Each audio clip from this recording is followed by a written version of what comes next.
கவிச்சந்திராவின் audio நாவல்களை கேட்க விரும்பினால் சேனலை சப்ஸ்கிரைப் பண்ணிக்கோங்க. லைக் பண்ணுங்க, ஷேர் பண்ணுங்க, அப்படியே பக்கத்தில் இருக்க பெல் ஐக்கானையும் கிளிக் பண்ணுங்க. சிந்தை 11. காரில் வந்து கொண்டு இருந்த நந்தனின் அலைபேசியில் மித்ராவின் எண் ஒளிரவும் யோசனையாக அதை பார்த்தவன் முதலில் எடுக்க வேண்டாம் என நினைத்து பின் இறுதி நொடியில் மனதை மாற்றிக்கொண்டு அந்த அழைப்பை ஏற்று இருந்தான் நந்தன். ஹலோ, நான் கையை அறுத்துக்கிட்டேன். ஆனா எனக்கு சாக வேண்டாம். நான் ஏன் சாகணும், என்னை காப்பாத்துங்க என்று மூச்சு வாங்க மித்ராவின் மெல்லிய குரல் கேட்டது. அவளின் வார்த்தைகளில் ஒரு நொடி மித்ரா சொல்ல வருவது புரியாமல் திகைத்தவன் பின் புரிந்து ஓ ஷிட் என்றவாறே பதட்டத்தோடு காரை வேகமாக ஓட்டத் தொடங்கினான். புயல் வேகத்தில் வீட்டிற்குள் நுழைந்தவன் கண்டது இரத்த வெள்ளத்தில் கண்கள் சொருக அவள் அறையில் சரிந்து இருந்தவளைத்தான். வேகமாக அவளை நெருங்கியவன் பெரிய துணியை கொண்டு மித்ராவின் கையை இறுக கட்டி அதற்கு மேல் இரத்தம் அதிகம் வெளியே வராதவாறு கையை தூக்கி பிடித்தபடி வைத்து கொண்டான். அதே நேரம் மித்ரா வேக்கப் என மயக்கத்திற்கு செல்ல முயன்றவளை கன்னத்தில் தட்டி மயக்கம் அடையாமல் நந்தன் பார்த்து கொண்டிருக்க அடுத்த 10 நிமிடங்களில் வேகமாக அங்கு வந்து சேர்ந்தார் டாக்டர் லாவண்யா. வரும் வழியிலேயே நந்தன் அவருக்கு தகவல் கொடுத்திருக்க ஒரு கண்டன பார்வையை நந்தனின் மேல் பதித்தவாறே வேறு எதுவும் பேசாமல் விரைந்து மித்ராவிற்கு செய்ய வேண்டிய முதலுதவிகளை மேற்கொள்ள துவங்கினார் லாவண்யா.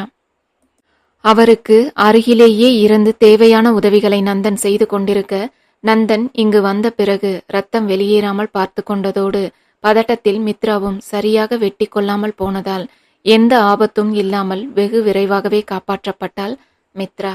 சரியான சாப்பாடும் உறக்கமும் இல்லாததோடு தொடர் மன அழுத்தமும் சேர்ந்ததன் விளைவாக மயக்கத்திற்கு சென்று இருந்தவளை மேலும் ஓய்வில் இருக்க தேவையான மருந்துகளையும் சேர்த்தே கொடுத்தார் லாவண்யா. மித்ராவுக்கு தேவையான முதலுதவிகளை செய்து முடித்திருந்தவர் அடுத்த 2 நாட்களுக்கு மித்ராவை எவ்வாறு பார்த்து கொள்ள வேண்டும் என விரிவாக எழுதி நந்தனிடம் கொடுத்தார். ஓகே லாவன், நான் பார்த்துக்கிறேன்.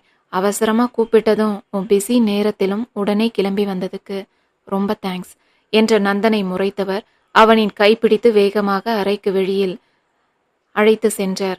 என்ன நந்து இதெல்லாம் என்று படபடத்தவரை சோர்வாக பார்த்தவன் இத நானே எதிர்பார்க்கல லாவன் என்றான். என்ன எதிர்பார்க்கலையா?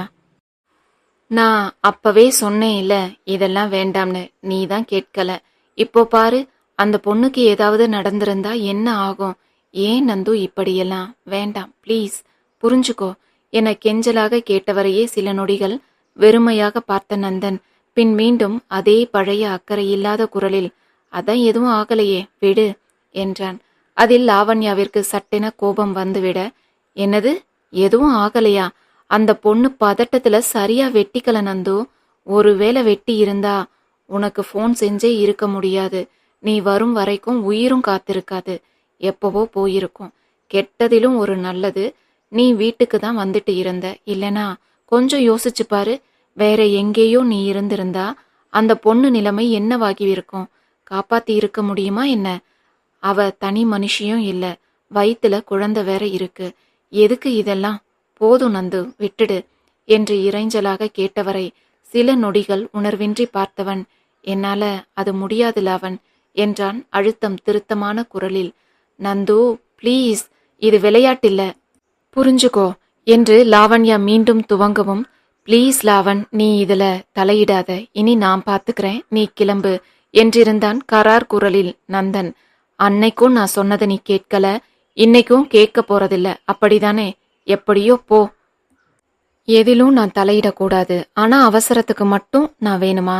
எதுக்கு என்ன கூப்பிட்ட? உன் ஃப்ரெண்டு நாதனை கூப்பிட வேண்டியது தானே என்று திட்டிக்கொண்டே கிளம்பினார் லாவண்யா.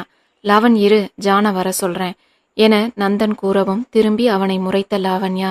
ஜானும் வேண்டாம், முழமும் வேண்டாம், உன் இந்த அக்கறையெல்லாம் நீயே வச்சுக்கோ, போடா என்று கோபத்தில் திட்டிவிட்டு வேகமாக வெளியேறியவளையே சிறு புன்னகையோடு பார்த்து கொண்டிருந்தவன் பின் மித்ராவின் அறையை நோக்கி சென்றான் நந்தன். அங்கு வேரோடு அறுத்து வீசப்பட்ட கொடி போல துவண்டு போய் விழிமூடி கிடந்தாள் மித்ரா.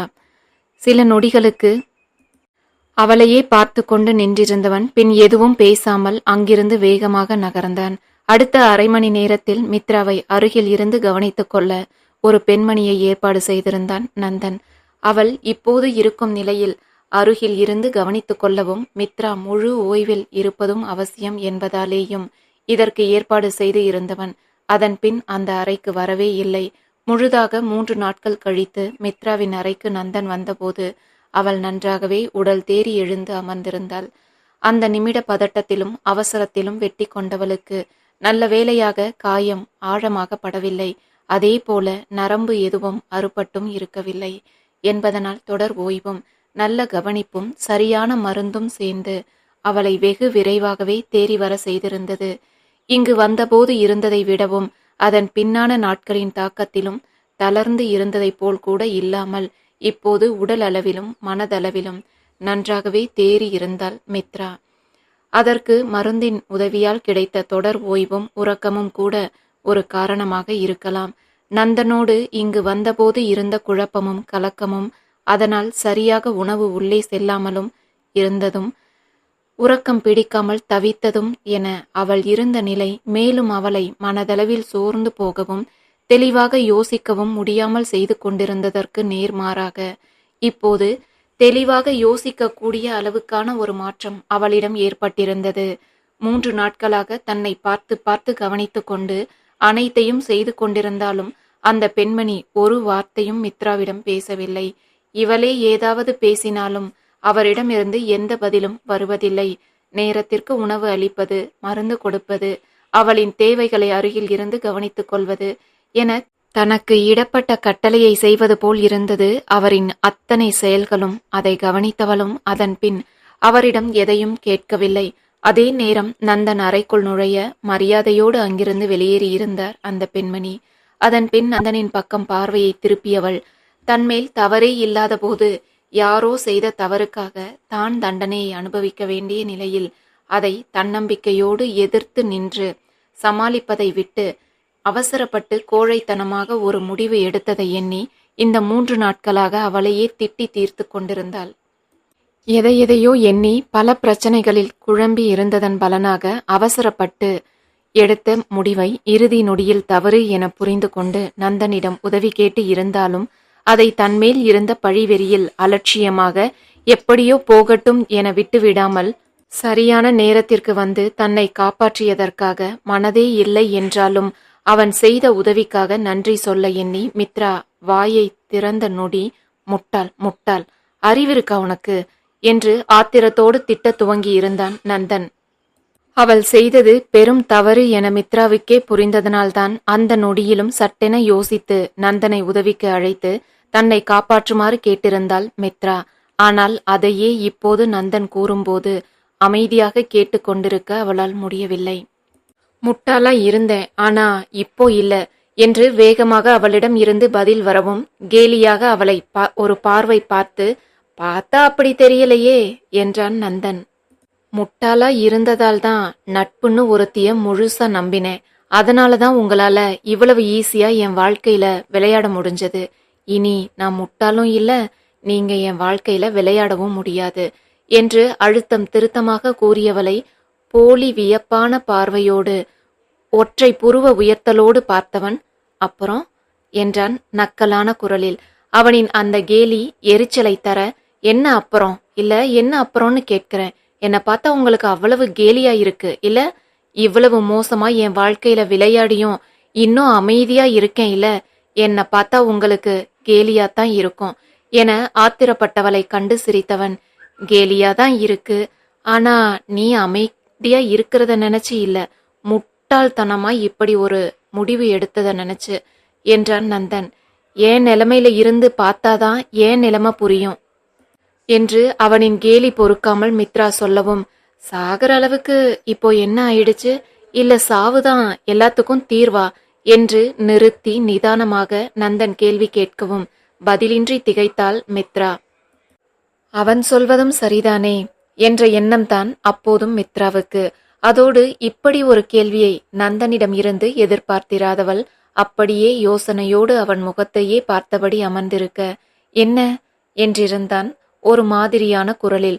ஒன்றுமில்லை என்பது போல தலையசைத்தவள் பின்பு, நான் தான் தப்பான முடிவு எடுத்துட்டேன்னு அப்போவே புரிஞ்சுக்கிட்டேனே, அதான் உடனே உங்களுக்கு ஃபோன் கூட செஞ்சேன். இல்லைனா ஏன் உங்களை காப்பாத்த சொல்லி கூப்பிட போறேன். ஆனாலும் அப்படி யோசிச்சது கூட தப்புதான். சாகணும்னு யோசிச்சு இருக்க கூடாதுதான். நான் ஏன் தற்கொலை செஞ்சுக்கணும்?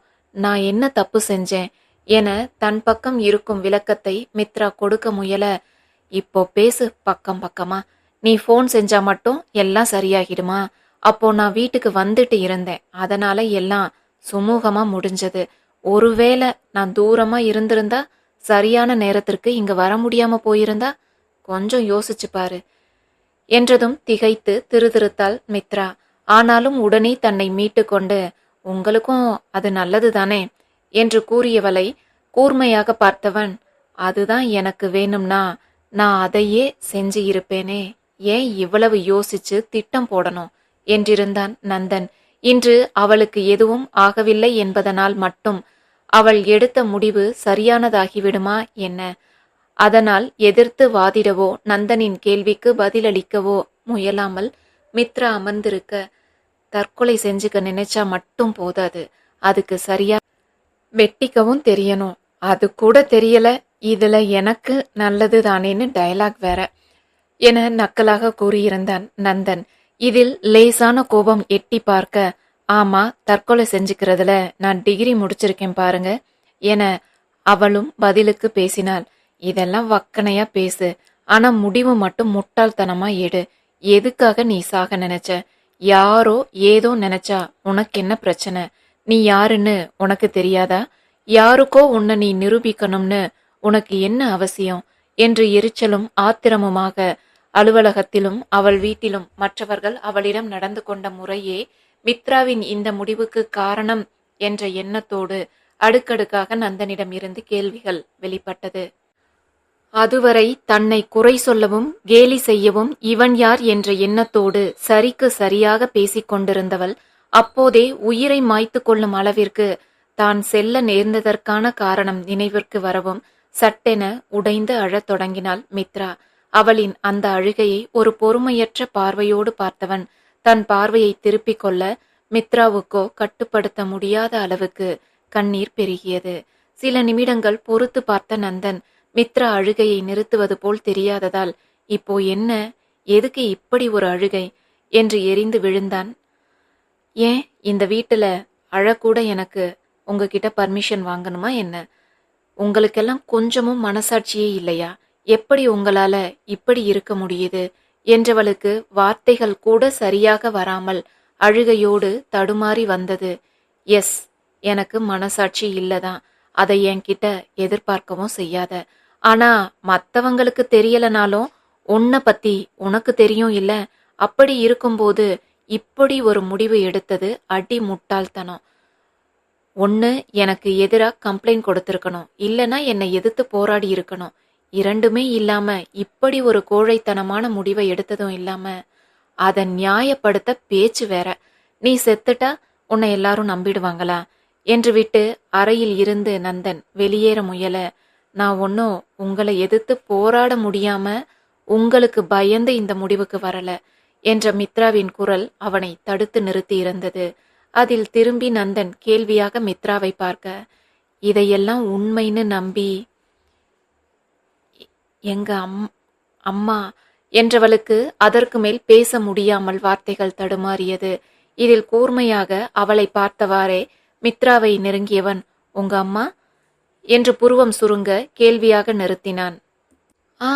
என்னன்னு உங்களுக்கு தெரியாதுல்ல, இப்போ தெரிஞ்சுக்கணும் இல்ல? இதோ நல்லா காது குளிர கேட்டு சந்தோஷப்படுங்க. நான் இப்படி ஆகிட்டேன்னு அவமானம் தாங்காம தூக்கு போட்டுக்கிட்டாங்களாம். என் அம்மா சாக நானே காரணம் ஆகிட்டேன். கேட்கவே நல்லா இருக்குல்ல என்று ஆவேசமாக பேசியவள் முகத்தை மூடிக்கொண்டு கதறி அழத் துவங்கவும் ஒரு நொடி திகைத்து நின்றுவிட்டான் நந்தன். இதை அவன் கொஞ்சமும் எதிர்பார்த்திருக்கவில்லை. பின் அவசரமாக தன் அலைபேசி எடுத்து ஜானுக்கு அழைத்தான்.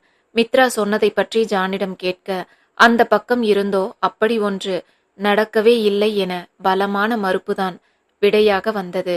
நல்லா தெரியுமா ஜான், இல்ல எங்கேயும் எந்த தவறும் நடக்க வாய்ப்பிருக்கா என்று மீண்டும் நந்தன் உறுதிப்படுத்திக் கொள்ள முயல, ஜானும் பல சதவிகித உறுதியோடு அப்படி ஒன்று நடக்கவே இல்லை என்று பதில் கொடுத்தான்.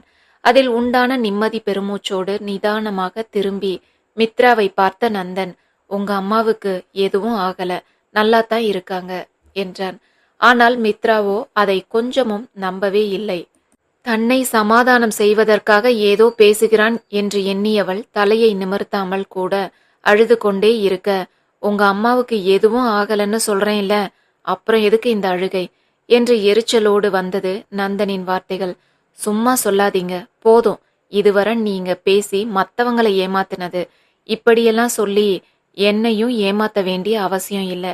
இனி நான் மறுபடி அப்படி ஒரு முட்டாள்தனமான முடிவையெல்லாம் எடுக்க மாட்டேன் என்று தன் அன்னையின் மறைவை எண்ணி நிம்மதியாக அழக்கூட விடாமல் தொந்தரவு செய்பவனின் மேல் எழுந்த எரிச்சலில் சிடுசிடுத்தாள் மித்ரா. உனக்கு எல்லாம் சொல்லி புரிய வைக்க முடியாது என வேகமாக நிர்மலாவின் எண்ணிற்கு அழைப்பு விடுத்தான் நந்தன். முதல் அழைப்பு அடித்து ஓய்வதற்குள் அதை எடுத்து, ஹலோ, யாருங்க என்றிருந்தார் நிர்மலா. அந்த குரலில் அதுவரை நந்தன் தன்னை ஏமாற்றுவதாக எண்ணிக்கொண்டிருந்தவள் சட்டென நிமிர்ந்து நந்தனை பார்க்க, நந்தனும் தான் யார் என்பதை காண்பித்துக் கொள்ளாமலேயே பேங்கில் இருந்து பேசுவது போல அவரிடம் பேச துவங்கியிருந்தான். நந்தனின் இரண்டொரு வார்த்தைகளிலேயே தனக்கு அதில் விருப்பம் இல்லை என கூறி அழைப்பை துண்டித்திருந்தார் நிர்மலா. மித்ரா அப்போதும் நம்ப முடியாத திகைத்த பார்வையோடு நந்தனின் அலைபேசியையே பார்த்தவாறு அமர்ந்திருக்க, இப்போவாவது புரியுதா என்று அழுத்தம் திருத்தமாக கேட்டிருந்தான் நந்தன். அதற்கும் நம்ப முடியாத பார்வையோடே அவனை நிமிர்ந்து பார்த்தவள் ஆம் என்பது போல தலையசைத்தாலும் மனதில் அப்போ கௌரி ஏன் அப்படி சொன்னார் என்ற கேள்வியே ஓடிக்கொண்டிருந்தது. அவளின் முகத்தில் இருந்த தீவிர சிந்தனையை கண்ட நந்தன், இப்போ என்ன என்று கேட்டிருக்க, அவளும் தன் யோசனையின் நடுவே நந்தனின் கேள்விக்கு தன் மனதில் இருப்பதை அப்படியே சொல்லியிருந்தாள். யார் என்ன சொன்னாலும் அப்படியே நம்பாம கொஞ்சம் மூளையை யூஸ் பண்ணு. ஒரே நாள் அந்த கிழவிய நேர்ல பார்த்த எனக்கே அது சொல்றத நம்ப கூடாதுன்னோ புரியும் போது உனக்கு அதோட குணம் புரியலன்னா சாரி டு சே திஸ், நீ ஒரு அடி முட்டாளேதான் என்றிருந்தான் நந்தன்.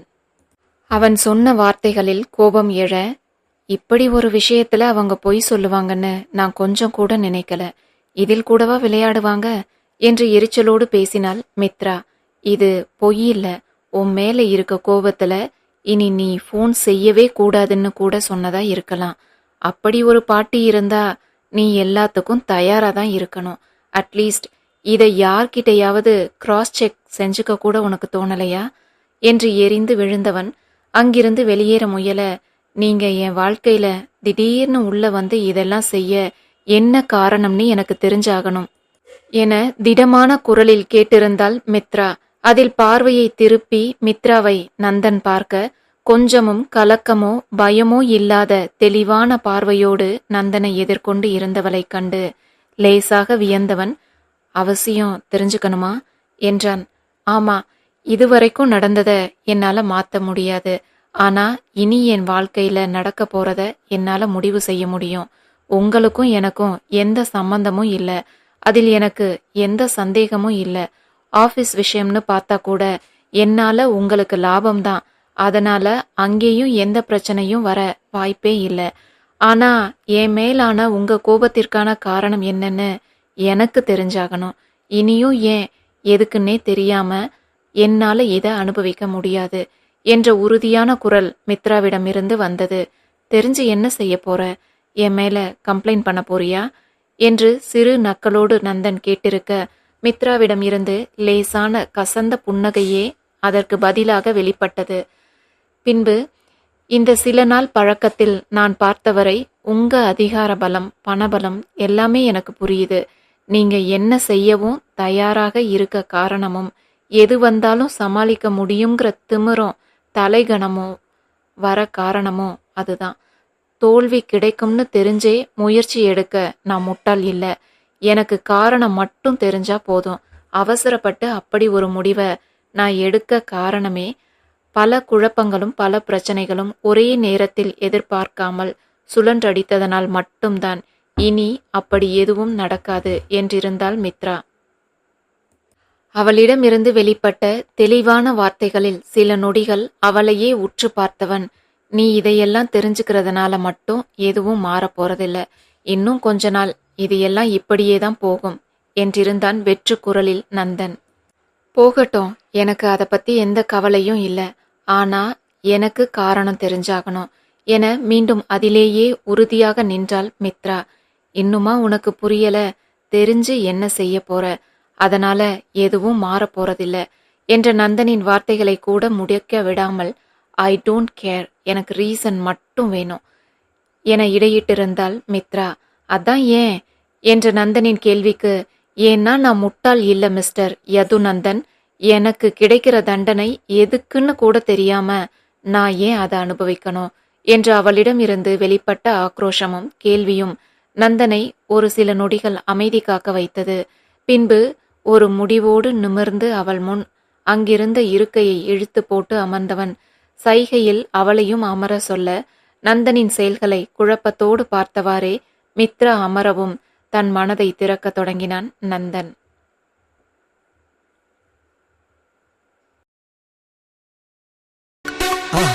மறக்காம சர்ப்ரைஸ் பண்ணுங்க. தேங்க்யூ.